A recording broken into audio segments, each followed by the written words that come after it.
Hi there, I'm Isabelle. I use they, them pronouns, and I'm very, very excited to be a master's student here at UNSW in Sydney. Like many people of, my generation, I'm pretty concerned by climate change. It's a really awesome research centre here, the Climate Change Research Centre. So I emailed a bunch of lecturers. I was like, hey, do you have a project? I got in, I was like, oh my God, I'm accepted, this is what's happening. I was, pretty hyped. I was, really excited. I'm doing research looking at working out where hail either has fallen or will fall. That's my research, particularly as our climate changes. What do I love about what I'm doing? Really cool being like, yep, this data set, this problem, I'm gonna try something totally new and we'll see what happens. And often it doesn't work because that is research, but sometimes it does. And that's really exciting. That's always really fun. I did my undergrad back in Adelaide. I did maths and French because I really don't like making decisions, so I figured why not do both. I didn't realise I really liked maths as a kid, but I probably did looking back, right? Like I remember being in year 4 and we got taught how to divide fractions, and I was like, this is the coolest thing I have ever learnt. It took me a lot longer though to click that I could just do a maths degree. I was kind of looking at engineering, because if you're good at maths and science, or like, oh yeah, do your engineering degree. I was like, sort of, maybe yes. I was like, wait, I'm just assessing all these degrees based on how much maths I have in them. Why don't I just do a maths degree? And then I got into maths and I was like, wow, I can do anything with this degree. You learn so many skills that you can take into so many different other places. I think it is really not obvious on the surface where a maths degree can take you, right? If I had like $1 for every time someone said, are you gonna become a maths teacher, I would be super rich. I faced a lot of opposition actually around doing French, more so than maths. Very bad for your ATAR. But I was like, I love it. And I do chemistry, but I'm like, but I like French. So I did French because I'm a stubborn person. And that was good fun. Like nothing you learn will ever be wasted. So if you learn things you like and keep learning things you like, I think you'll end up wherever you want to be, even if you don't quite know where that is just yet. When I started, I was identifying as female, now identifying as a non-binary person. Most people in maths and STEM have been phenomenal allies. I found STEM to be a really safe space. People are really willing to learn and really willing to grow and really willing to work out how they can be more inclusive and more accepting. What I find really, inspiring and rewarding is women in STEM, women in science, women in geography, women in whatever field you're in, there's probably a network for it. And I think connecting with those groups can be phenomenal because you really learn from all these incredible people who can definitely make you feel a lot more like part of a movement. And I think there's something really energizing about being like, yeah, you know what, I'm working up to work and my existence is radical here. Like that's kind of really exciting, and knowing that you're not the only one. But I recognize there's a lot of privilege that comes from that, right? Like I went to a really, really good high school. I had a lot of support behind me.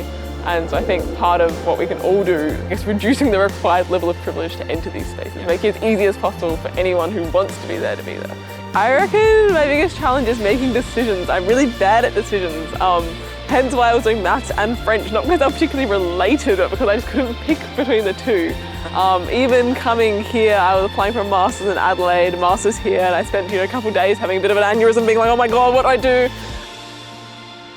I'm a really big believer that I want to leave wherever I am a bit better than it was where I arrived. And I guess in this case it's planet Earth, right? And I felt that by coming here, I'd be able to go a little bit further.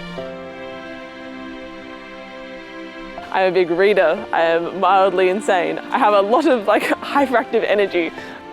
I guess I only started recently being particularly out as a queer person, and so sometimes just bringing myself into the room is kind of enough to be like, hey, we're people here, we have different identities and stuff like that. Grew up in Adelaide, still miss it. This has been kind of my daily walk. I live kind of that way. So these ones are rainbow. If you look at it from that end, you just see the rainbow coming up. Yeah, I love it. I arrived in the middle of Mardi Gras, which is a really good time to arrive in Sydney.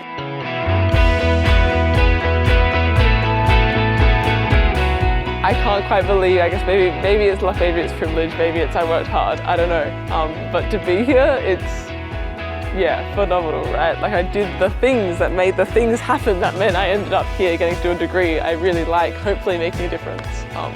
Still kind of blows my mind. So there's starting to be real recognition in a lot of, corporate and academic spaces that people work best when they get to be people, when they get to bring themselves to work. And sometimes, at first, scary, right? I think it's not invalid to at first be freaked out by it and be a bit like, oh, I'm not sure I want to bring all this to work. But I think that's, where people who are established can have so much influence. You know, I met my first non-binary professor I had ever met recently. I was like, wow, like I never met professors who use they, them pronouns, and I'm really proud to declare it. I was like, that blew my mind. And I think there's something to be said about the power of just existing openly. I can learn from this. I think that's the important bit, right? I think is that process of learning. And I think it links really nicely to STEM because that's what STEM is, right? The whole point of STEM is like, we have hypothesis, we test hypothesis, we update our judgments. That whole process implicitly relies on you being able to accept you were wrong in the past. And I think being able to apply that beyond STEM and within STEM has so much power as far as how we can create change. It's hypocritical for me to think about how I'm making my mark without first thinking about me as like a human, right? And I like to think I'm a good listener for my family and my friends. And I hope that that enables me to bring something positive to their lives.